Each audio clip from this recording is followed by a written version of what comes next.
Hello, hello. Welcome to another episode of the Marketeers Adventures podcast. I'm El Nicolau, your host, and today I have Erica Terranova with me. Erica is head of growth at Moomin Characters, freelance growth advisor, and also a public speaker, lecturer, and a workshop host on various topics. Welcome, Erica, and thank you for being here today. Thank you so much, Alil. Really looking forward to having an awesome conversation, hopefully. You have a fascinating background, so please tell me more about your story, your adventures that have led you to where you are now. Yeah, so for people in the Nordics, this should look quite familiar. So it's a Moomin Valley map. I work for Moomin Characters, which is an organization that protects the legacy of Tove Janssens and manages the copyright of the artwork that she created, which includes the books, the Moomin books, the comic books, and basically the whole Moomin body of work that she has created. And it's a very iconic brand. It's the most famous Finnish brand known worldwide. And I feel very, very privileged and lucky to be working in this position, especially because I'm not Finnish. I'm actually Italian. I've been living in Finland for almost 13 years now. But yeah, the journey to arriving at Moomin was quite an interesting one because I come from academia. I have a PhD in cultural sociology. And then after academia, I was like, I don't really know what to do. And from one way or another, I ended up doing marketing and really liking it. And we are also going to talk a little bit about that probably. But I've worked through, began in SaaS, and then I've been working in both hardware, software, hypergrowth tech startups, and then ended up at Moomin, which gives me the opportunity to work at the intersection of many things. So not only marketing, but also product management, data, a bit of tech, and basically filling all the gaps in the organization that I can support with. Is there anything that you learned from cultural sociology that you have maybe applied to your work in marketing? Yeah, this is a question I get often because in the beginning of my career, people were like, like how does having a PhD actually help you in any way? Isn't it actually even detrimental in a way? And I always thought that having any kind of learning in your background is useful. It does not have to be official. It does not have to be academic. But the most important thing is that I think it's extremely important to learn how to learn. And this is a top skill that I've learned through my PhD and that I think everybody needs, and especially in marketing. And the reason is pretty obvious because if you have done marketing, you know that what works today is not going to work next week, next month, next year. You cannot use the same playbook that you were using even a couple of months ago. So you constantly have to be thinking about what's coming and learning new technologies and keeping updated what's happening in the market, keeping an eye on new products, on new how the different platforms are changing, they're changing algorithm. So you really have to have this strong desire to constantly learn new things. And at the same time, I think marketing is a very competitive environment, and it's very important that you keep your skills up to date. This is especially true for international folks in Nordic countries, but I would say it's important for everybody. So you also have to really fall in love with the process of learning new things and thinking about what else can I do? How else can I, offer some specific skill that is missing in the market and fill a gap? Then when it comes to culture sociology, I think is very important as a marketer to really understand what's happening in the culture. Very often I see marketers are very like how can I say, they really know what's happening in the business world, but they don't necessarily keep up with the culture. And actually, I think it's super important.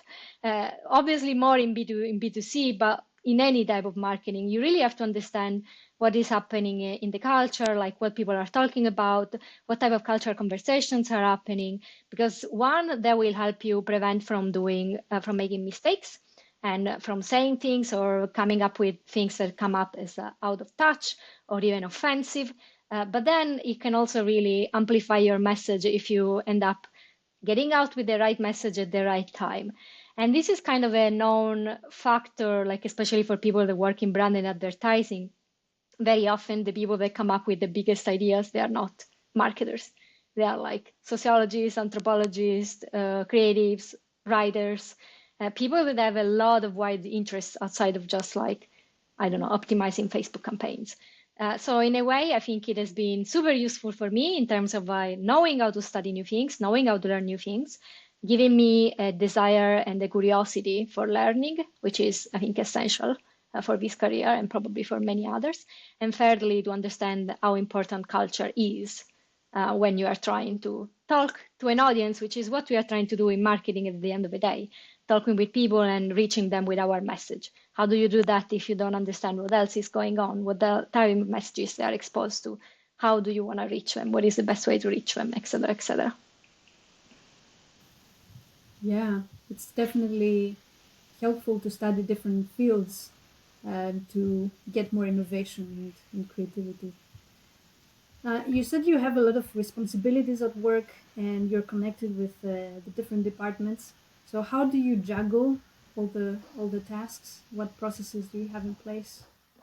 That's a great question, but unfortunately, I don't have a good answer. And the reason is that I'm a very autonomous agent, and I basically just ruthlessly decide what I think is worth investing time in and what I think is not that useful. So it's not really, I don't have a process. Like I don't sit down and think like, okay, or even having an asana or something like this. Maybe I should at some point. But for now, it has been quite clear all the time what is the top priority and then what I should do and what I need to focus on.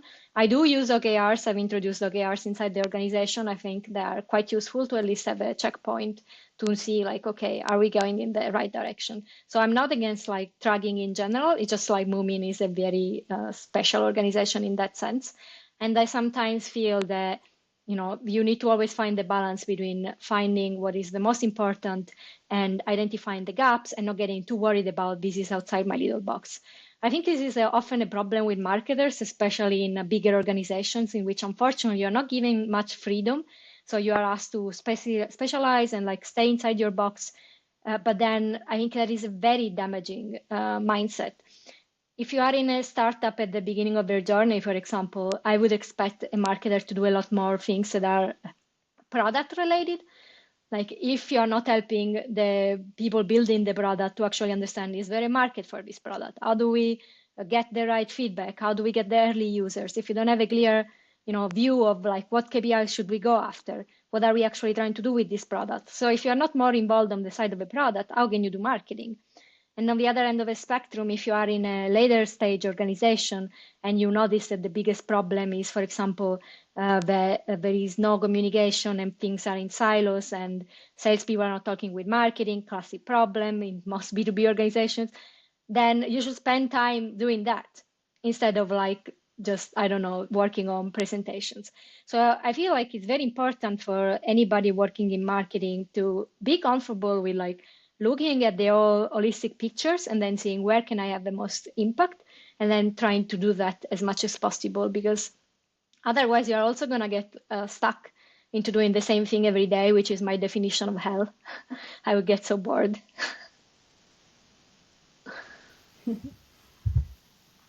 You've told me that you're very interested in branding. Yeah. What are your thoughts on branding and how companies are doing it? Oh my God. So I come from the era of marketing where it was all about measuring everything. And the main point was like doing performance marketing. And you would spend millions of euros in performance marketing of different kinds every year. And what I learned very quickly is that, first of all, the illusion that we can track everything is as dangerous as the idea that we cannot track anything. So marketing used to be a little bit on the side of we don't really know if it's working or not. We just know like we don't track, we don't measure or anything. And then there was kind of a backlash to that. And it became very much like, no, everything that you need needs to be tracked and you need to show ROI. And I think that the truth is a little bit in the middle. Like, of course, we want to have some measurement in place and we want to see that we are going into the right directions. But realistically, a lot of marketing cannot be traced. And if you just trust what Facebook and Google basically are telling you, then you are going to end up with a very misaligned marketing because you are going to put all your money basically and all your time and effort into short-term campaigns, getting fast results. You think they are fast results because the attribution model tells you so. But actually, if you look a little bit better and you use a bit more refined attribution models, you might find out that that is not the case. I've seen some really good case studies from basically, you have seen these ones as well, I'm sure, by companies that stopped any type of advertising and didn't see any change in results, or like marketers like saying, oh, we get so great results from our marketing, and it's because you are retargeting people that would already anyway buy again. So I feel we went a little bit too much into the direction in which leadership and CFOs expect a recommendation of every single euro spent and want to see return on investment. But the reality is that a lot of marketing is immeasurable and immaterial. So now I feel we need to find the right balance between these two these two approaches to marketing, right? On one hand, yes, we want to measure things as much as possible. On the other, we also have to be comfortable with the fact that we cannot measure everything, and some things will not scale, and some of the best and most effective actions are not measurable actions. So this has come basically to the forefront of a discussion because measuring is becoming more difficult, because due to privacy regulations and a lot of other things, the results that you get from and the type of data that you get from analytics and Google and Meta, etc., is not as refined as it used to be. So now people are coming back to actually, we cannot measure everything. And then on the other hand, there is still kind of a misunderstanding or not really clear understanding of how brand fits into all of this. And the reality is that if you invest into brand, in the long term, even your short-term performance campaigns will perform better. So if you build a strong brand, over time, it will be always cheaper to sell to new audiences and to keep your current audience. So that means you have to invest into brand as well as doing the short-term things that you need to do and the short-term campaigns and all of this. But for a lot of marketers, this is an hard sell because, of course, brand is not necessarily measurable.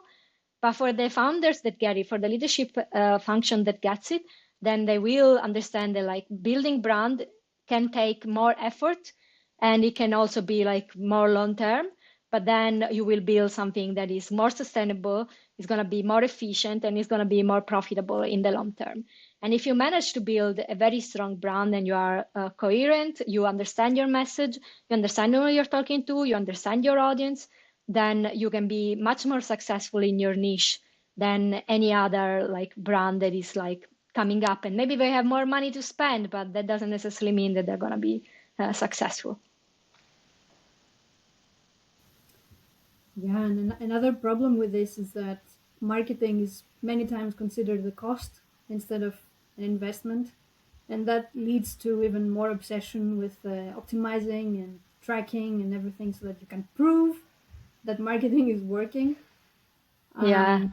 Yeah, and then branding and marketing is not considered an investment. So how do you make that mindset? Yeah.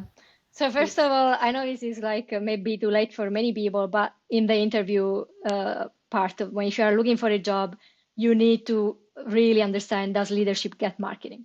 Like working for founders that do not understand marketing is one of the most frustrating things that you can do as a marketer, because you are always going to fight an uphill battle, and it might not be worth your time and effort really. So if you can vet these things in the interview stage, and this doesn't mean that like basically advocating for a version of marketing in which I don't tell you anything, I don't measure what we do, or nothing like this, but talking with people that have a basic understanding of why marketing exists, what is important, how does it fit in the organizational structure, how can it bring results together with all the other functions, instead of looking at it as a cost center. If somebody has this mindset, I think you need to run. It's not gonna work.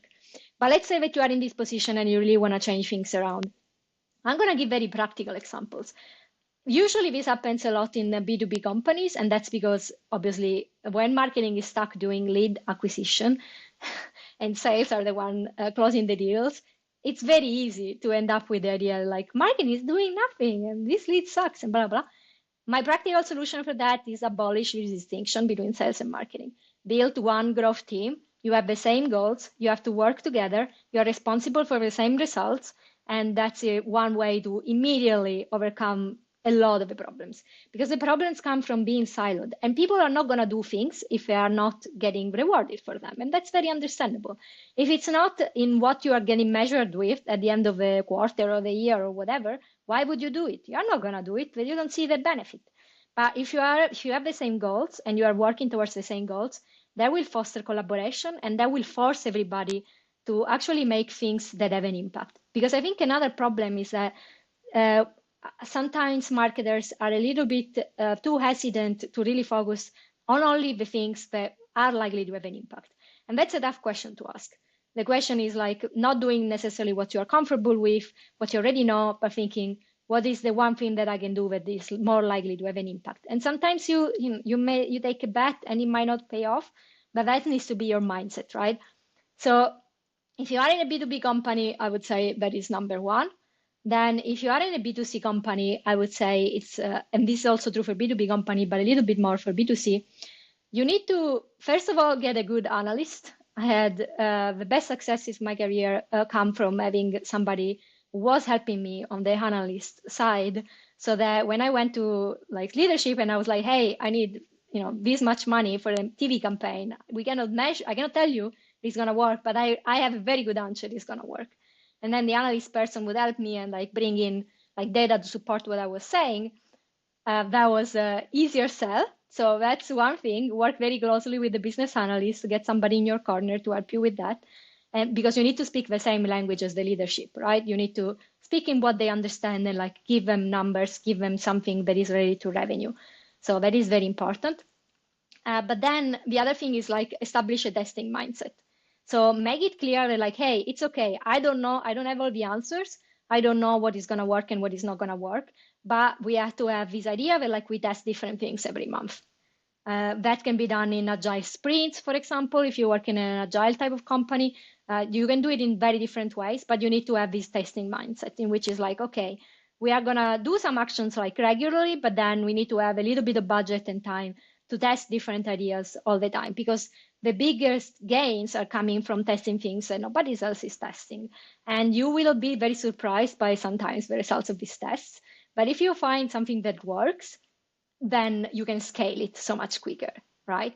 But if you never try anything new, even if you might lose some money, yes, but then the possibility of making a lot more money is on the table as well.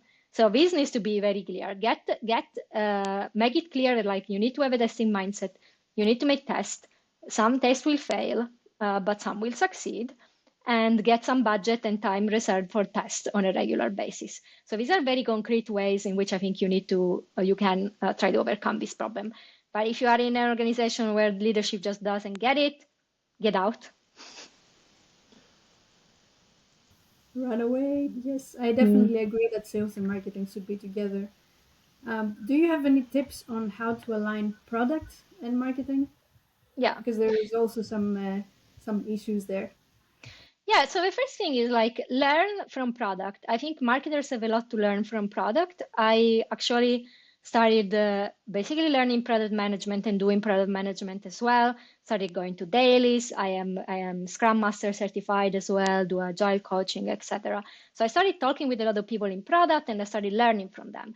So having an open mindset and like learning from people is a great thing. And that might also mean like for a while I was just joining the software engineer team dailies just to see, just to understand like, okay, what's happening, what is going on, how do they work, how do I talk in a way that they understand, etc., etc. So learning is a great way, but then it's also very important to again, you guys need to talk, because if a product is not working, marketing is the first one that should say this product is not going to work. And product needs to feel that like, okay, we are on the same team and we are working towards the same goal. And I feel sometimes this is solved with positions like product marketing, but I always found this distinction quite artificial, because in my opinion, if you're working in marketing in a product organization, you need to know the product inside out. You need to fully understand the product, how it works, what is the main benefit, what are the different type of audiences, and then you know how to market it. But if you don't have that understanding, how are you going to be able to market it? You are not going to be able to market it.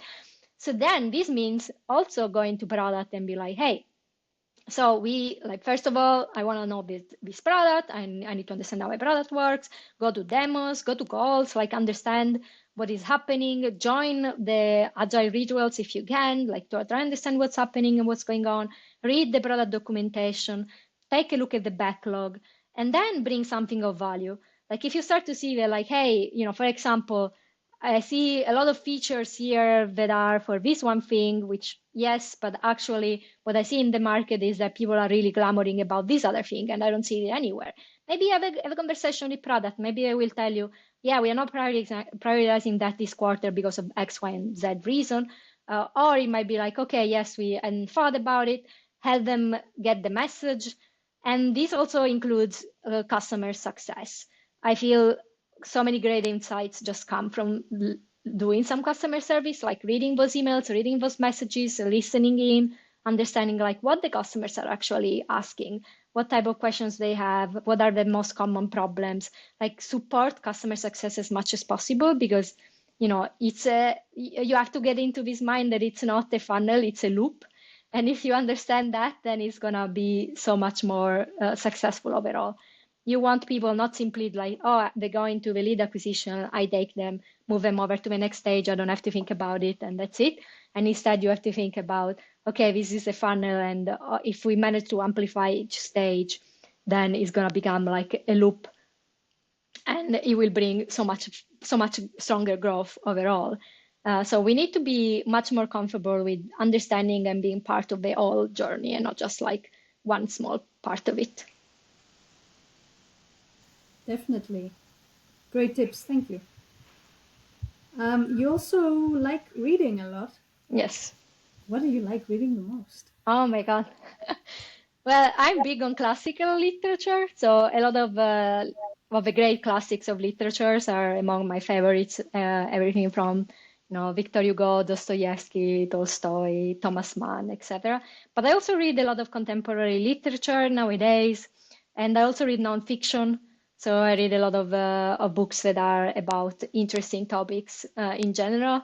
And I think this is a huge problem with a lot of marketers that don't read enough. And when they read marketing books and business books, which most of the time I find extremely boring because it's the same concept repeated for like 300 pages, where it literally could have been summarized in like one blog post, and it's the same concept over and over and over again. Not great. But in general, I think it's very important that marketers read, and they read fiction, and they read things that engage the mind that is not just business books.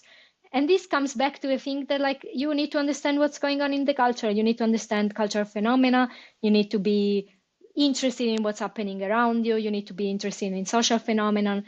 You need to be, keeping up with what's happening and different conversations at a more in-depth level than just, I don't know, scrolling a Twitter feed. Well, which I wouldn't recommend to anybody in this day and age. But you know what I mean. Like you're gonna get like all this information from social media, and by reading stories, you will also learn how to tell better stories. And storytelling is a very important skill for any marketer. Like you need to tell a story, and you need to tell stories all the time in order to reach people. And that's because like the main point of building a brand is to build emotional connections.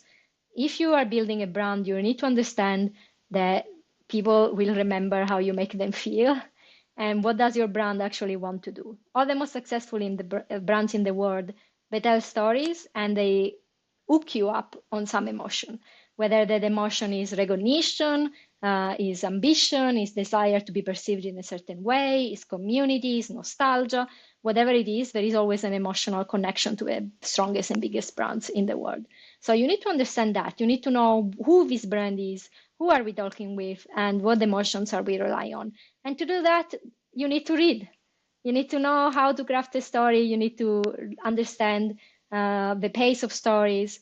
I think this is an interesting example from Airbnb in which the founder came back from, I don't remember if it was a book or an exhibition or something, but he was really fascinated by how Walt Disney built Snow White, the movie. And he decided like that's the approach that we need to use because it is really about understanding like what type like, we humans as humans we crave stories, we want stories, we want to understand like, and there are like ways to do it, and you need to follow certain like ways of doing it, and that will speak to a deep part of humanity that is within all of us. A well-crafted stories will always be much more memorable and emotionally strong than anything else. What do you think is one fiction book that all marketeers should read? Oh my God. This is like the hardest question in the world, I would say. Ah, Sorry, I was curious. no, yeah, it's a good question. To be honest, I think reading is such a personal thing, and I think everybody needs to read things that they enjoy. I'm a strong believer that you need to find books that you enjoy, and the books that I enjoy, somebody else might not. So I don't want to suggest something that would be too obscure or like, a huge book that is like 500 pages. But I think one good suggestion, read The Turn of a Screw by Henry James. I think this can tell you a lot about the power of narrators. This is a case of unreliable narrators, very likely, one of the first in the history of literature. Unreliable narrators, the power of emotions, and also, how can I say, the power of hooking up the reader with a great premise and bringing that premise to conclusion. But this is totally personal. As long as you read, I'm all for it, whatever you're reading. Can you repeat the title? I didn't Yeah, catch it's it. The Turn of a Screw by Harry James. Okay, I'll check it out. Yeah, which is also a play on words. So, Okay, so I have to ask you about Moomin because it's a unique brand. So is how is it not traditional, and how is it working there? so I wouldn't say the Moomin is not traditional. So the main point of Moomin is that it's a art and literature based brand, which is a very unique thing. Our main point, our main mission is to preserve the legacy of a body of art that has been already created. We don't add to it. It's perfect as it is. We don't need to like change it in any way. Like the books that Tove Jansson created are such beloved works of literature that they have incredible staying power and resonance with people all over the world. However, what we want to do is making sure that as many people as possible engage with the stories, get to know the stories. And of course, Moomin is very well known in the Nordics and in Japan and in Poland, UK, some other countries, but there are other countries where it's not that well known. So finding ways to engage new audiences is very important because we believe that the more people read the Moomin books, the better it is for the world because we think that there are incredible values inside these books. And to do that, that of course means keeping up with what is happening in a specific way. So we don't just jump on any technological trend that comes up and be like, yes, this is awesome, let's do it right away. We are very discerning about what we think fits the values of the company and the brand and not just do anything. But obviously, there are lots of ways in which you can engage with the brand nowadays that are not just the traditional books. So we have theme parks, we have cafes, we have shops, but then we also have video games, we have a TV series, we have short form videos on social media, etc., etc. And I think more and more we always look out for what is happening in the technology sphere and ways in which the Moomins can be present where our audience is in a way that would be engaging without ever compromising the values on which the stories are based and that the company follows. So it's a line that we walk on. Yeah, and it's also family owned company. Yes, How does that it is a family owned. how does that change how it works as a company? Yeah, it's very different. First of all, obviously, it means there is no pressure from investors. So we have the I want to say the luxury of making long-term plans. So we can make plans over years and not just like quarters. So that is a huge luxury and privilege. But it also means that the people, because this is dear to their hearts, of course, is their own family. This also means that it's a value-based company. So decisions are made on value and not simply on profits, which I think is quite maybe not the norm for every company, but it's something that I personally really love as well. So we are thinking not simply just profits, but also which values and how do what we do fits inside the values, and so on and so forth, which I think is really incredible. And then, of course, it also gives these huge opportunity and possibilities, because the people that have founded the companies, they are literally like the people related to who has created the artwork, and they know them and they knew them as when they were alive, and so they really understand a lot of the stories and the meanings of the stories in a way that somebody from the outside will never probably be able to do. So there is a huge, like I see a lot of benefits, and of course it also means that, like, in a way, some things are easier. It's a small company. I can just go directly to who I need to talk to and be like, hey, can we do X, Y, and Z? Or I don't think this is a good idea, and we can have a conversation about it instead of having through 10 layers of management. That sounds great. I wish more companies were like that. Yeah. Okay, so last question. What are your thoughts on the future of marketing?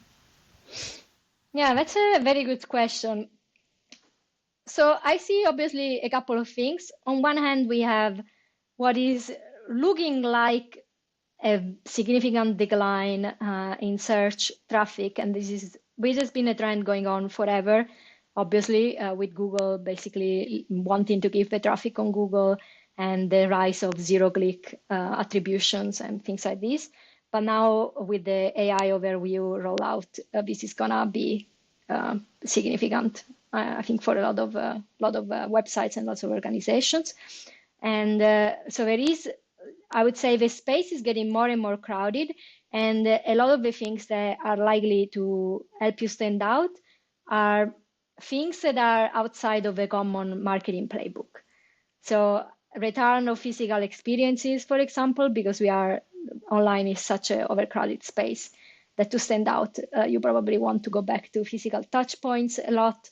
Experiences are a huge thing that you need to think of and build compared to just like being online as it used to be. But then also more and more people are understanding the power of personal branding. So I see like founders that are very smart at this, that understand like I can build basically, I can save tons of money on marketing by just being very good at LinkedIn. I mean, the founder and the leadership team that post on LinkedIn every day. Like, you don't need marketing, basically. You can build a company from scratch doing that. So the trend towards personal branding, I see growing as well.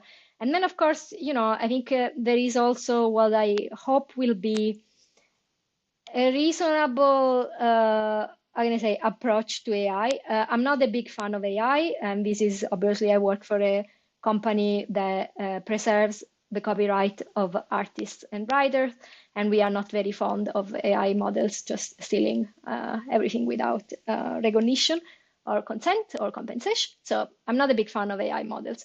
However, I think what is going to happen is that even more so, this kind of sludge of content, especially B2B content, which is like just exists for the sake of SEO and is completely boring and gives no value, hopefully that is gonna die, because now you can just get it in 1 second from ChatGPT and copy paste it, and then it will be every single website like that. And then for Google, it's like, okay, I'm not gonna put any of these, give any traffic to any of these, because it's literally like just the same sludge that you copy paste from ChatGPT. So I see in that sense, I see a positive impact, in the sense that like the content that we produce will need to be more intentional. But also, who knows? Like, it could also go in the opposite direction, and like the web will become just everybody copy pasting AI, which I really hope is not gonna be. But who knows? That's also a possibility. But that's also coming back to the first point. That makes it even more important for marketers to keep curious, keep creative, keep learning new things, and not just get stuck inside the marketing box.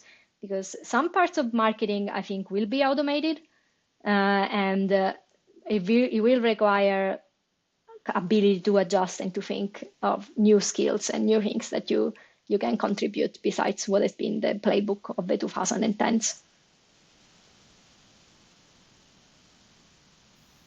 Yeah, hopefully AI will enhance our work and not replace us. Let's hope so. Yeah. So, okay.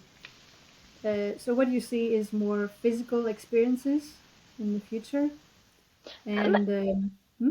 I definitely see an appetite for physical experiences, and this is also true among Gen Z. I just online is so crowded and overwhelming and just not interesting anymore. You're also so trying to just skip ads and not pay attention, and it's just too much. So in that sense, I see the pendulum swinging back to form of advertising that are not just like Instagram ads. Yeah. Um, and then you said personal branding and social selling. So being active, Yeah, not just as a founder, but also as a team. From what I've seen yeah, on LinkedIn definitely. and different social media, and it looks like it's working quite well. Yeah, it does work quite well for people that are willing to be authentic and not just like, how can I say, copy-paste PR speech. Or ChatGPT. Yeah, or even worse. How do you deal with how do you help artists and um, yeah creators with copywriting? Yeah, What are so some ways? there are some ways happening on the legal side, which like you can just Google. There are lots of lawsuits from artists and writers against AI companies. There is have I been trained, which is a website where you can check if your art has been used to train a model without your consent, and you can request certain AI companies to prevent from training them. But realistically, the only possibility is literally like to get out is to see what the copyright claims in courts are going to be. There is also Gara, which has been founded by artists, and it's an app where artists can post their work. It has become super, super popular, and it's literally like, okay, no AI, no material is given to training models. And I would say, in any case, it's a smart idea to really understand for marketers what they are using. I see a lot of them using AI without any thought, even if it's very clearly trained on copyrighted material. I would be a bit more careful with that. We don't know yet what the legislation is going to be, but at least we are involved in the EU Code of Regulation on AI. So we are contributing as much as we can to the conversation. We will see what the legislation ends up being. But I also don't think it's a just and fair system if artists can be like if you can just steal anything that an artist creates, put it in a model without their consent, without compensation, without anything, and just replicate copyrighted content. I don't see how that is something that we want. We should have robots that, wash our dishes so that we have more time for art, not having robots making art so that we have more time to wash our dishes. That is insane. Agreed. I have been wondering on that front. Like in the past, an artist could easily go to a museum and be inspired by other artists and just create a similar style of paintings or just mix different styles. So what is really the difference here? It's the fact that it's a human. It goes through a human. It's a completely different thing if a machine just takes things and then comes out with a predictive outcome. Because AI does not create anything. An artist that looks at I don't know, the Mona Lisa and gets inspired and creates his own version of Mona Lisa, that is a individual creation. Doesn't matter how good or bad it is, but it's an individual creation. But the AI does not create anything. It's just a predictive output, which is based on the training model. It cannot create anything new. So this idea that like they are comparable in any way is completely wrong. And it also shows that people have not done any research into AI. So I actually also studied a little bit, like, okay, a little bit more of the science behind it. Because at least to know, like, if you call yourself a prompt engineer, you've not understood anything about, you don't know anything about AI actually. So I would also encourage marketers and people in general to do a little bit more research, understand how these models are created, understand what actually is the output. but it's a world of difference between a human creating an individual piece of art that is reflective of themselves and what they are feeling and their ideas and their thoughts, etc., even if they are inspired by somebody else, and just using like clicking a button and thinking that that's enough. And to be clear, it's not that you can go and just take a living artwork, an artwork that is not protected by copyright, but is not in the public domain, and just replicate it. There have been plenty of cases on this, and very, very recently, I think it was a Luxembourg artist, he lost the case because he completely replicated a photo in a painting and then sold the painting. And the artist behind the photo was like, this is not okay. That is my own original creation. So it's not enough. You have to demonstrate that it has been transformed enough to be able to say that it's a new work and then that it's your individual creation and an expression of your own. Because art is not supposed to be, how can I say, a mix of bits that come out of a machine. Art is something that makes us human. And I think we should keep it that way. Do you have any last remarks? Anything else you would like to share? No, I think I would if people enjoy this and they wanna get in touch on LinkedIn, please do so. Otherwise, I really hope that what they take out of this is just don't get stuck in a box, learn new things, read more books, and protect artists. Thank you so much, Erica. This was very Thanks. insightful. Thanks so much to you. Thank you for tuning in to this episode. See you next time. Bye.